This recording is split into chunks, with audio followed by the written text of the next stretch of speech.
I have gone through your assignments, the presentations that you have prepared for the triple junction in the Northeast Pacific. And yeah, you guys have done a good job. I think all the teams have, more or less done a really good job. They're pretty detailed. And did you enjoy doing the exercise? And the doubts that you had on triple junction stability, is it more clearer now? Can someone tell me?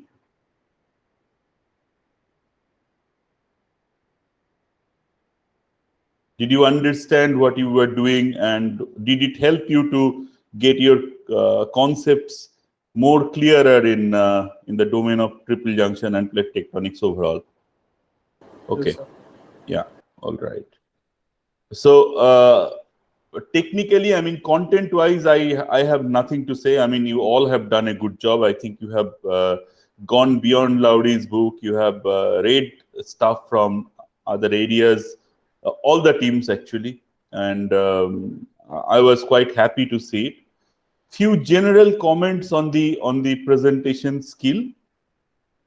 See that the thing is, the reasons we are doing these exercises is not only to strengthen your technical skill, also strengthen your soft skill, like how you want to present a technical content, how you do teamwork. So these are all the areas that should be improved while you do such assignments. Okay. So in case of presentations, there is one thing I want to tell you. While you present,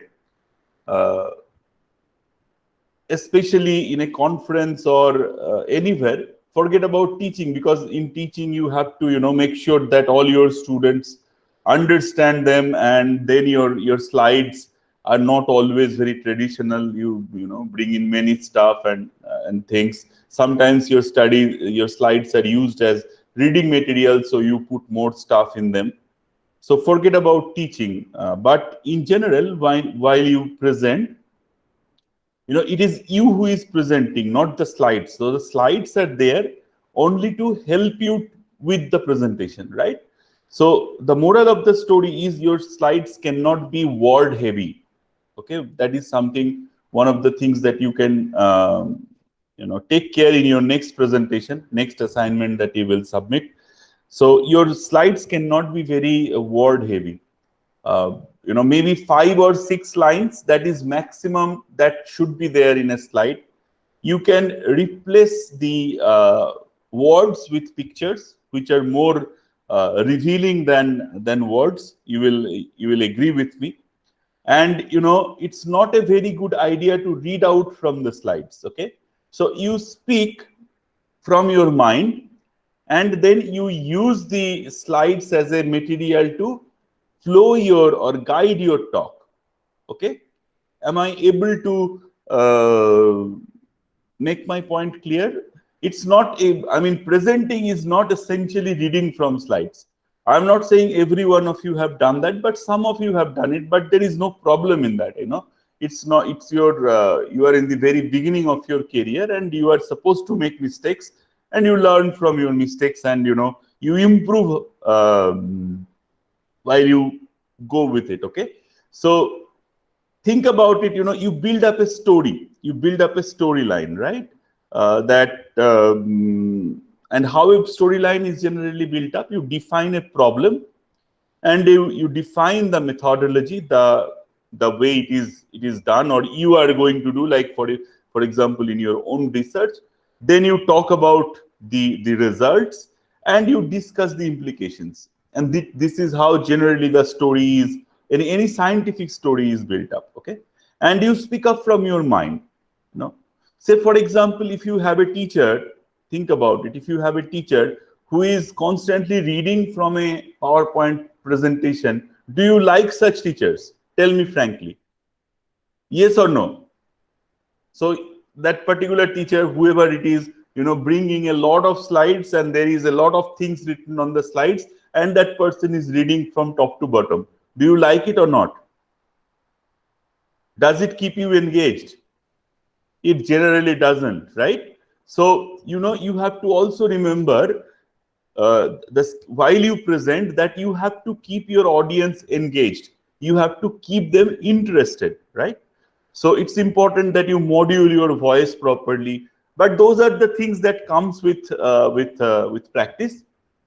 But one of the most important thing that you can work on preparing your slides is think about that storyline, and and substantiate that storyline with different materials present in your slides. But the slides cannot be very heavy. Okay, one slide has to have maybe 1 or 2 pictures maximum and 5 to 6 lines, and that's about it. So if you don't do that, what happens? Say, for example, if you are presenting in a conference hall, and the projector is, the screen is somewhat distant from the audience, they will not be even able to read them, because if you include more lines, what would happen? The font size will be reduced, and some people will not be even able to read what you have written, right? So remember that not more than 5 or 6 lines in a slide, and not more than 1 or 2 figures in a slide. So that's how a good slide, a good presentation is actually built up. There is another thing that I have noticed, that although it's a group presentation, but that doesn't mean that the slide from say for example, I have 3 people, A, B, C in a particular group. A has prepared 5 slides, B have prepared 6 slides, and C has prepared 7 slides, and you club them together. But then there is no consistency in those slides. The font size is different, the style is different, the formattings are different. That is not also a good way of presenting. So when you are doing such group presentation, your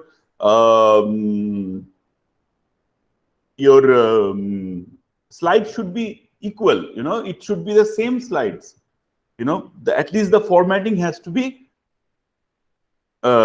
same for all the slides. Okay, so the font size, say for example, the heading has to have a very particular font, and that font should be continued in all the slides. The corresponding writing should have a particular font, and that is maintained in all the corresponding slides too. Okay, so these are few important aesthetics about presentation, but they matter a lot. While you present in a conference, or say for example you choose to work in a company, these are the things that would really matter, and you will look smart if you do a smart presentation. Okay, so it's equally important that you do a good work, and it's equally important that you are able to communicate it properly. Okay, so in terms of the good work, for all of you, I give a thumbs up, because you have done a really good job. You have dug up on the subject, have really gone into details. That's very good, fantastic. But then your soft skills must be improved. And in the next presentation that I'm going to give you later on during the course, I wish to see these things to be incorporated. So I have not given any in sort of bad. So I have not considered these soft skills while I saw your presentation this time while evaluating. But then next time I will. Okay. So next time, remember that you have to make a better job while presenting. Is that clear, guys? Yes, sir. Yes, sir. Okay. Anything that you want to discuss? Any comment? Any difficulties that you faced?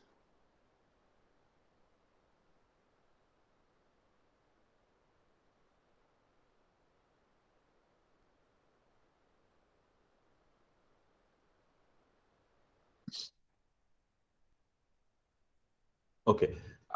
And you guys are now, I hope, are confident about triple junctions and plate tectonics and the interior structure of the Earth way better than what you used to be. Is that the case? Yes, sir. Okay, fantastic. Then let's continue with where we were in the last class. Where is my pen? Just a moment.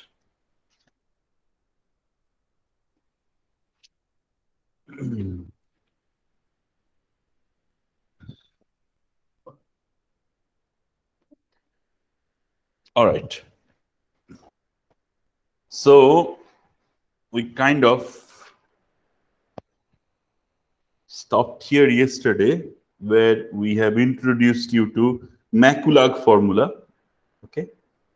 So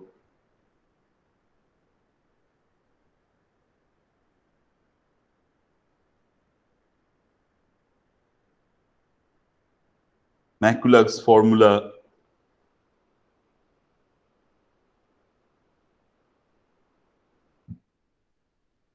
that writes UG is equals to minus GE by R minus G C minus A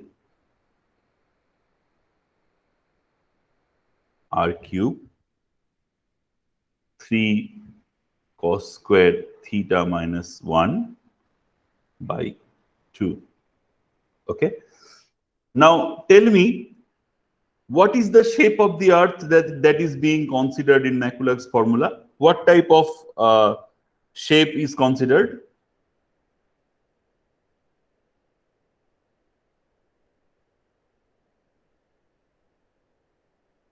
An ellipsoid. An ellipsoid. So this is for the spherical earth, and this extra term is included in the formula to account for the ellipsoidal earth. And by now we know this particular ellipsoid is called, what is this called? What is the name of this ellipsoid? IRE, right? International reference ellipsoid. International reference ellipsoid. Okay. Now, what we have also seen that the function, this 3 cos square theta minus 1 by 2, is a second order polynomial of cos theta.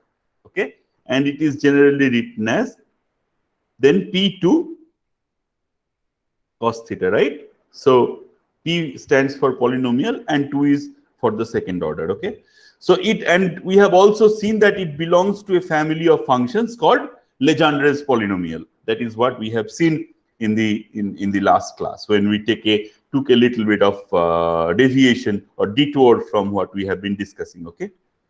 So now, using this notation, Maculag's formula for gravitational potential for an oblate ellipsoid becomes, okay. So now if I just replace this with P2 cos theta, we can write that down, minus GE by R minus G C minus A R cube P2 cos theta. Okay. Now, this can be also written in an alternative form, that is equals to, you see, I'm doing simple algebra, GE by R, I'm taking outside the bracket, and then I'm writing 1 minus C minus A by E R square, R square by, sorry, R by R whole square, P2 cos theta. The bracket can be closed. Okay. So now the potential theory, or the Laplace's equation, the potential theory that gravitational potential of spheroidal earth must satisfy an important equation, that is the Laplace's equation. That is what we have talked about. Okay. So the solution of that equation is the sum of an infinite number of terms increasing in the order of 1 by R. Okay. That is what we have said, that,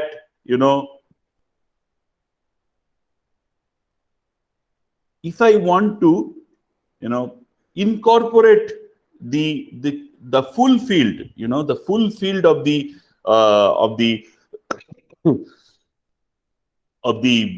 gravitational field, I have to, go to an increasing order of 1 by r, till r becomes infinity. Okay, that is when I will be able to define this whole area. I will be able to define this whole field.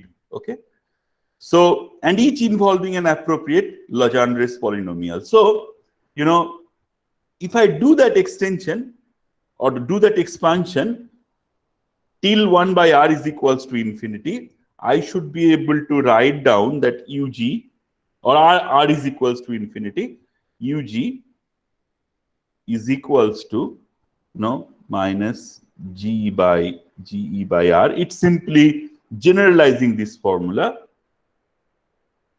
1 minus n equals to 2 to infinity r by r to the power n. Okay. Now see, I am writing Jn Pn cos theta.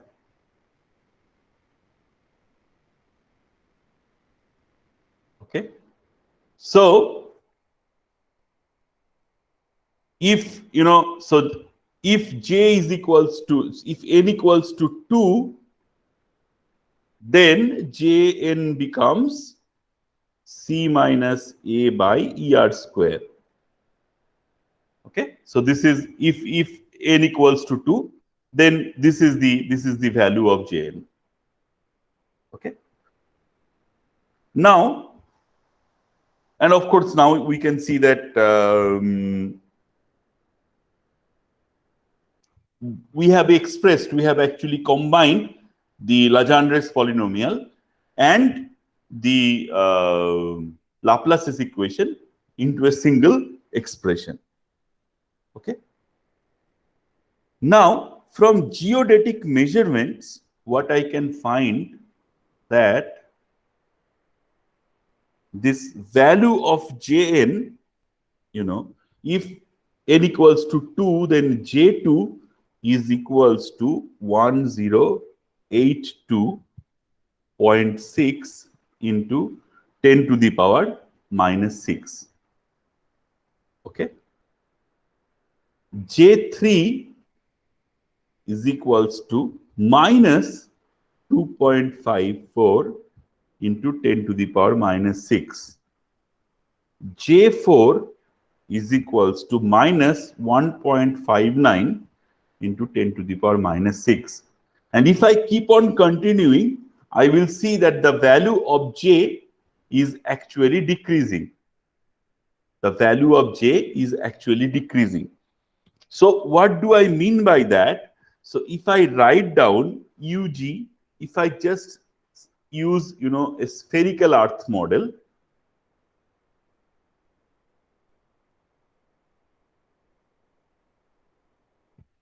okay, so here I am considering the earth to be a sphere. Okay, in that case, I will write down UG is equals to what? Minus G E by R, right? Agree with me? Now, if I think of an ellipsoidal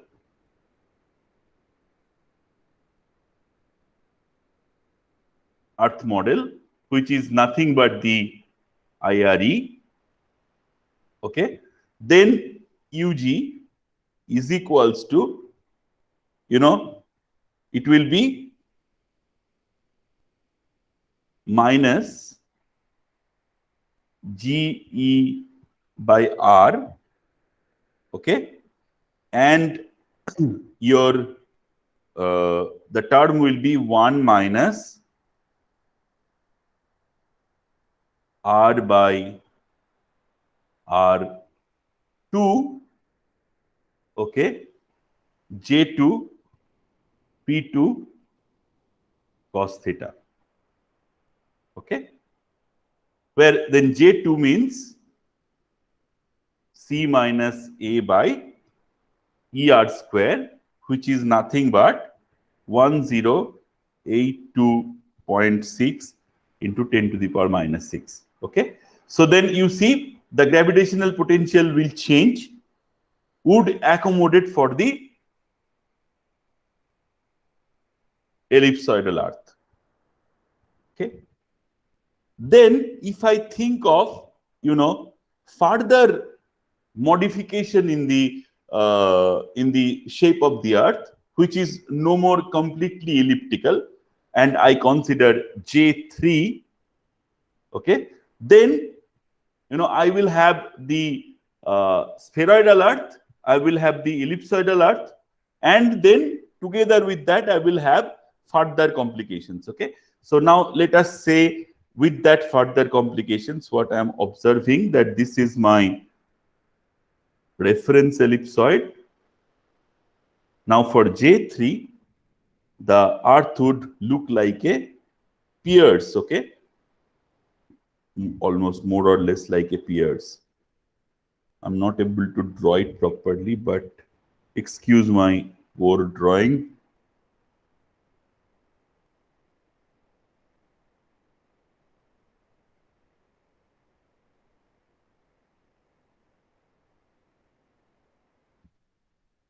Something like that, okay, where you will see that this is around 16.5 meter. Okay, this is on both sides, it is like deflected by 7.3 meter. Okay, here it is bulged by 7.3 meter. Okay, and as it is, and here it is also 16.5 meter. Now you see, while we were deviating from sphere to the ellipsoidal Earth, okay, what were the deviations? The deviations were in the range of kilometers. You remember?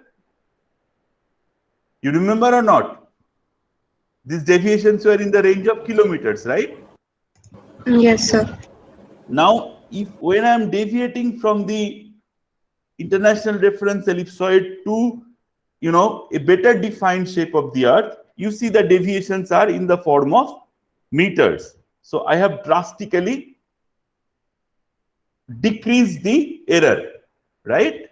And that is also reflected in the value of J3. You can see the difference between J2 and J3. J2 is in the range of 1082.6 into 10 to the power minus 6, whereas J3 is minus 2.54 into 10 to the power minus 6. So the value has drastically decreased, right?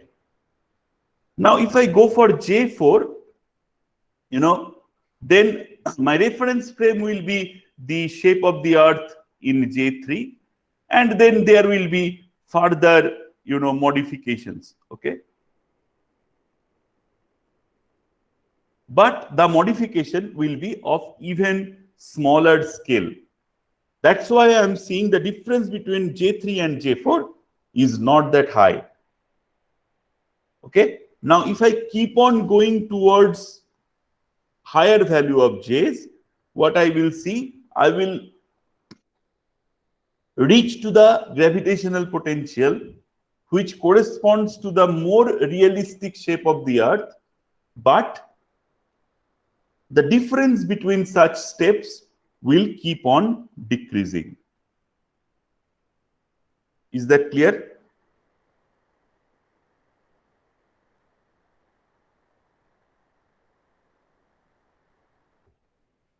Is that clear, guys? Please ask questions if you have not understood this. Sir, J3 value should be, I guess, more than J4 value, right? Yes, that's how it is, na?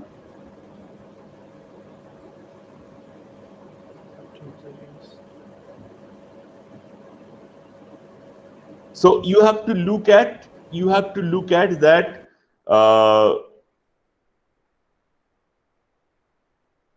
the change, you should not look at it as absolute value, you should look at the change.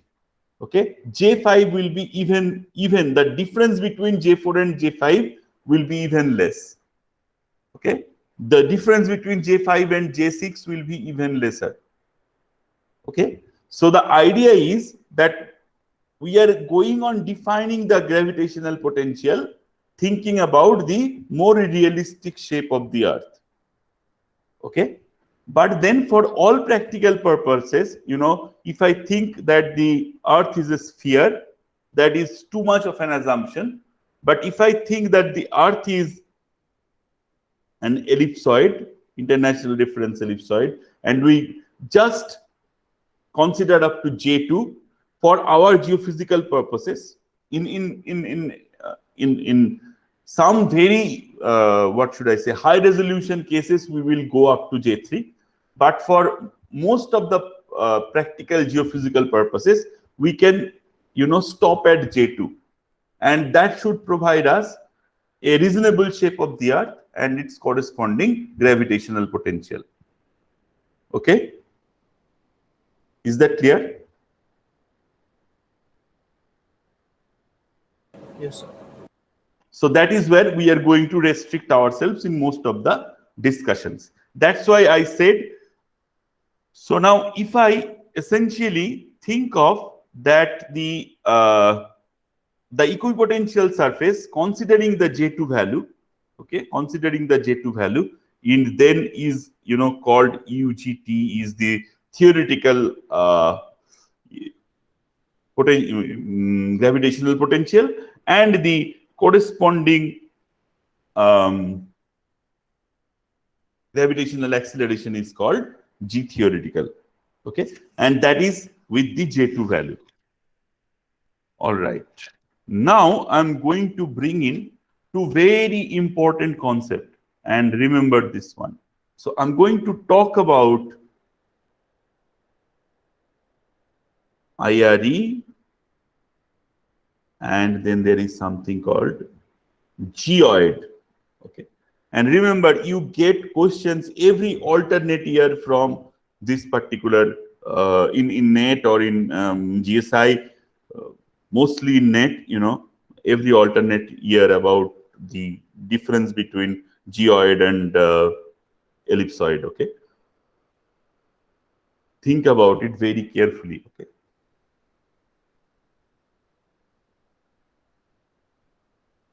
Now, let us say this is my international reference ellipsoids.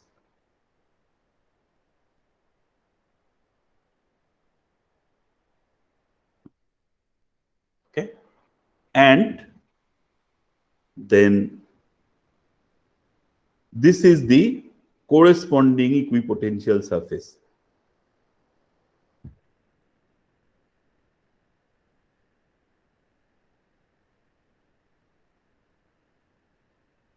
Okay.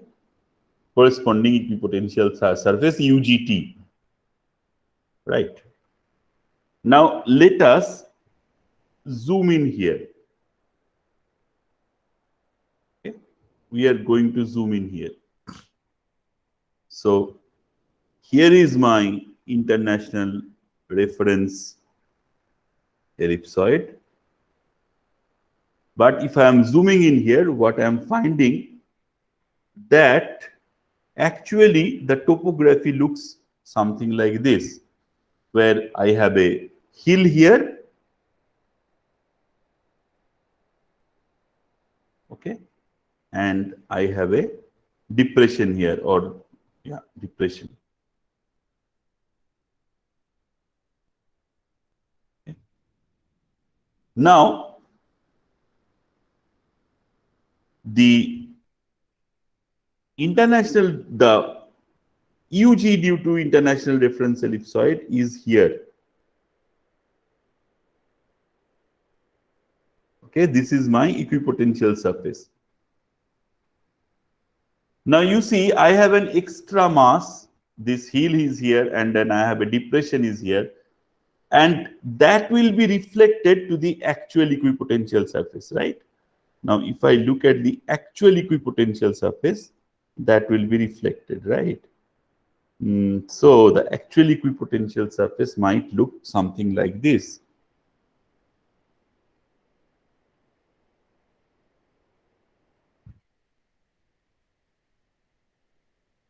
Okay.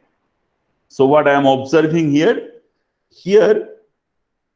so this is what we call as the geoid. Okay, this is the actual equipotential surface, and this is the equipotential surface with respect to the IRE. Okay. Now, what I am observing here, that here the actual equipotential surface is slightly elevated from the IRE, and here the equipotential surface is actually little bit depressed from the IRE. Okay. So what you can do, you can essentially map out the geoid. Okay, so the geoid, I can map out the geoid of a particular area. Okay, I can map out the geoid of a particular area and express that in terms of contour map, right? You know about contour maps, right? You have all studied contour maps, or Yes, not? sir. Yes, yes. Where did you study? Oh, first year. Have you not done my class on this practical, that Earth and Environmental Science Laboratory? No, sir. No? No, sir. How come? So we didn't do any practical because from only last semester we did two practicals, like on geochemistry one and another Geochemist. environmental science. Okay, that is strange. Okay. Now, of course, so now you can see, then I can produce another. So this is the geoid contour map. And then I can also produce another map, another contour map, that would essentially be geoid minus international reference ellipsoid. Okay, so I will, at a particular place, I will subtract the value of the geoid from the international reference ellipsoid. So some places the values will be positive, yeah, and some places the values will be negative. Okay. And this is what we call as a geoid undulation map. Geoid undulation map. Now the important thing is, suppose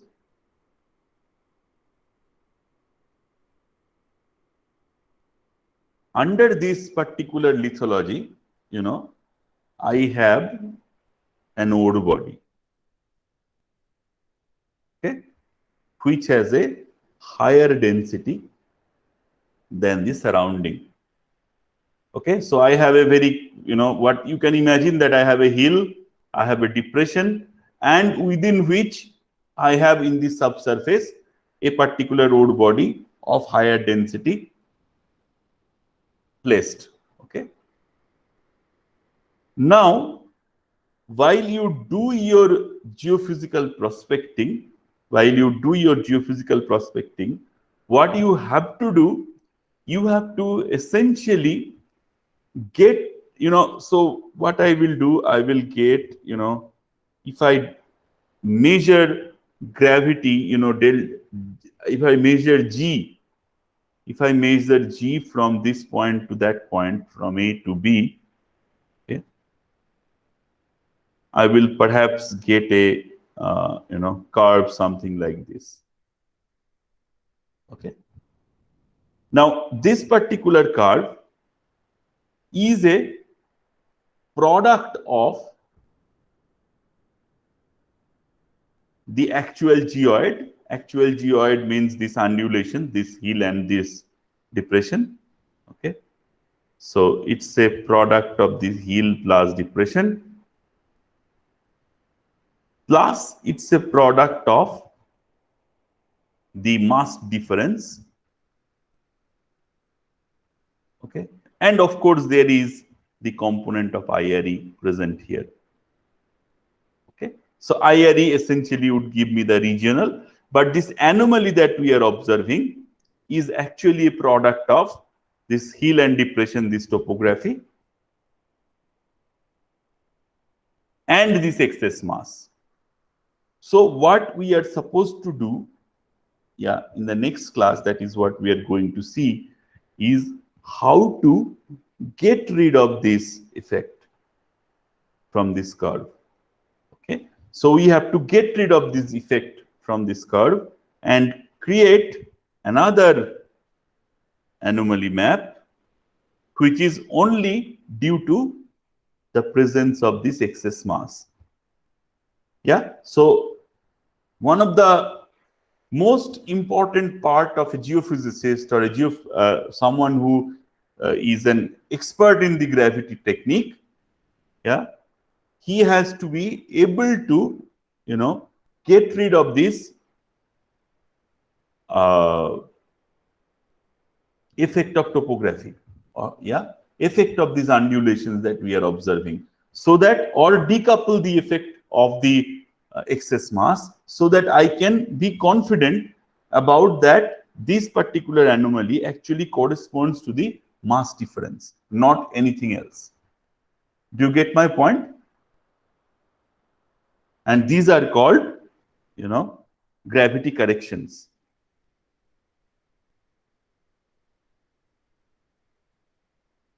Which we are going to look at in the next class. Is that clear, guys? Anything which is not clear?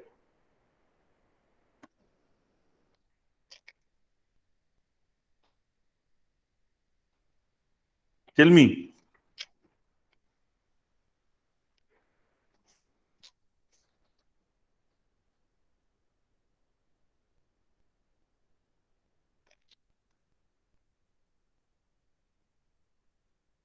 Anything which is not clear? It's the time to ask. All right. I hope then everything is clear. Then what I will do? So now, how the geophysical surveys are done. So before we produce such graphs, okay, such anomaly graphs, we have to measure this value G. Okay, and that is measured by an instrument. We talked about name the instrument. What is the name of the instrument? Do you remember? What is the name of the instrument that measures small g?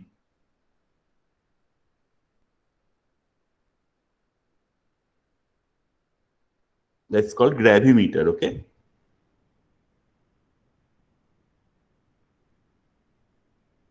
You guys are there or not? Yes, sir. Okay. Sometimes if you are awfully silent, I feel that maybe you have left or the internet connection is not there. So nowadays there are digital gravimeters and everything, but what I will do now, I will explain it to you. I will explain the basic functioning mechanism of the gravimeter. Okay, I will not get into the latest technologies that you can read from Lowry's book, how they're digitized and everything, but I will explain to you how fundamentally a gravimeter works. Okay, so what happens in a gravimeter is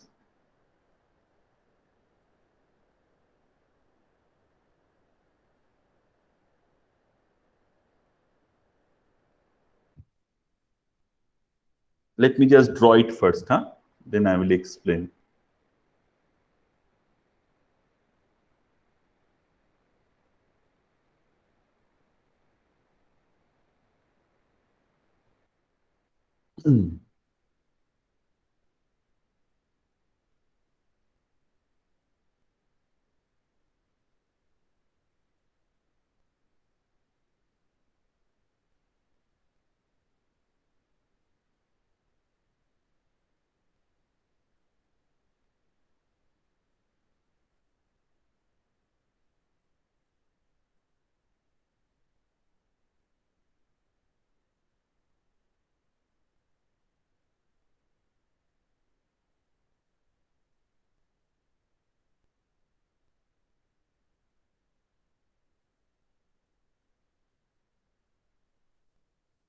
Okay.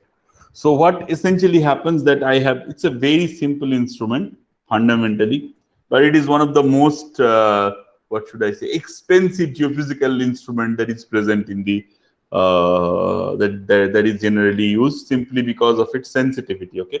So what generally happens that I have a small mass, okay, and then that mass is kind of attached to a flexible rod, okay, and then that mass is also from the with an angle like a diagonal. It's also attached with a spring, okay, and then say for example I am at location 1, okay. So at location 1, what is done that this it is manually adjusted and this rod is kind of kept horizontal, okay. The rod is kind of kept horizontal. And then how do I know that the thing is kept horizontal? I have a simple mirror here, and then I can measure that I kind of send a light beam. Okay, nowadays laser is used, and the laser essentially reflects directly to the receptor. Okay. Now what is happened? Now it is taken to a second place. Okay.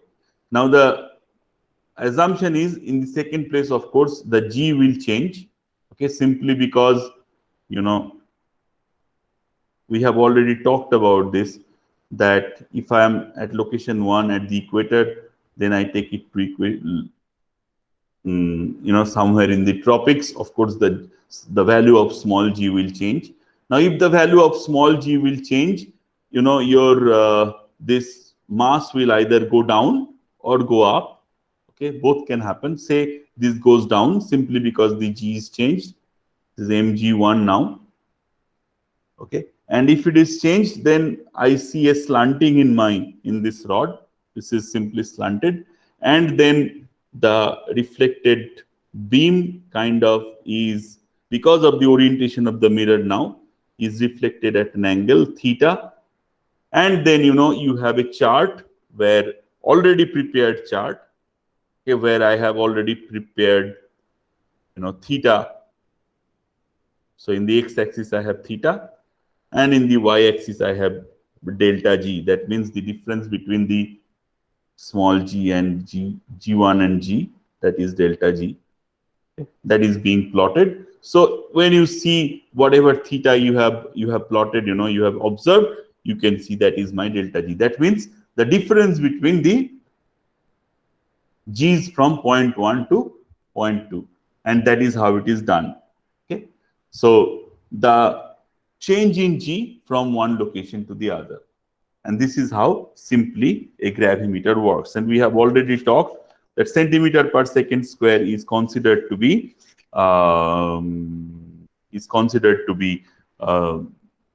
gal is equals to 1 gal. Okay, and nowadays we have but we generally express these differences in milligal. Okay, and you can, with the modern digital gravimeters, this can be even up to microgal. Okay, so as a natural end, I will stop here, and tomorrow onwards, what we are going to talk about are these beautiful gravity corrections, the corrections that we have talked about. And that is the most fundamental thing about the gravity measurement: how to get rid of these anomalies that are due to the different things like the undulated terrain. Okay, so if you have a question, you can ask. Sir, how sensitive a gravimeter can be? Yeah, right. The older ones used to be of milligal. Right now, it's all the way up to microgal. Okay, sir. That basically depends upon that spring and the rod. Yes, absolutely. And of course, with new technologies, for example, previously, if you simply suspend a light beam, and the way you can measure theta is way more than if you use laser here, right? But laser was not there for maybe 20 years before, right, in these instruments. So nowadays things have been even more. Now you can measure theta digitally to a very, up to a decimal point. So all these things have increased to the sensitivity. But the basic function is still the same. Yes, sir. Okay, so you measure small g. Okay, so ideally what you do,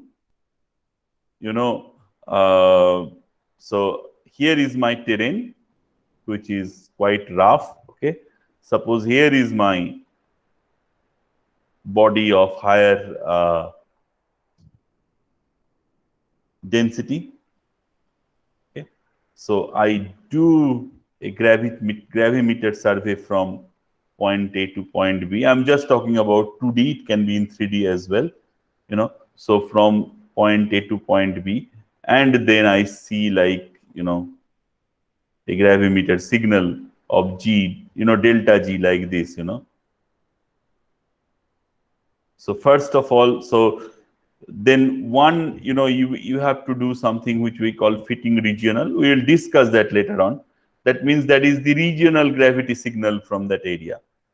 Yeah, and these are my anomalies. Okay, it can be positive or negative from the regional. Now this gravity anomaly is a product of two things. Of course, the product of this topography, this undulation, okay, and this is also a product of this material which is there. Okay. Now, of course, if this is a very long stretch, if I have if A is at a different latitude than B, okay, then the latitude is also changing. Okay, so you have to take care of all these things and then filter them out so that you can come up to a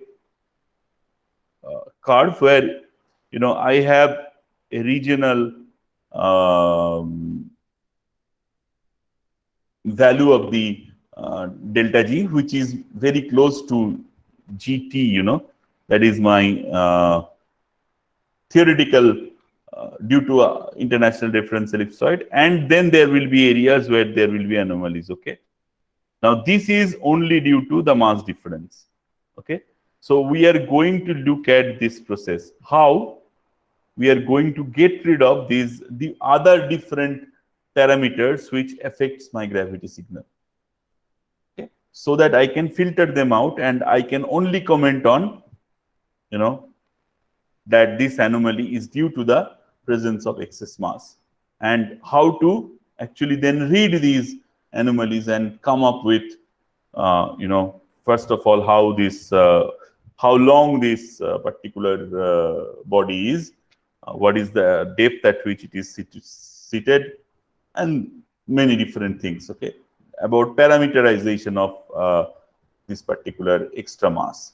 Okay, how to do that from this. So first is this filtration,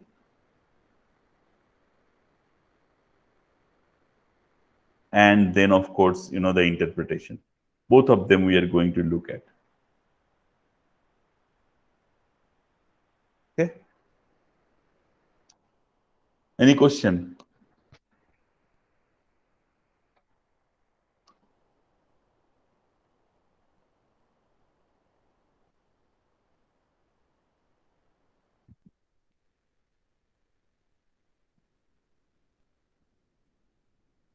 Okay, if not, then I will just stop it here. I will upload a lecture. I will upload a pre-recorded video for tomorrow, which will discuss these things. But it can be a previous class of the previous batch. All right. Thank you very much, guys. Bye. Thank you, sir.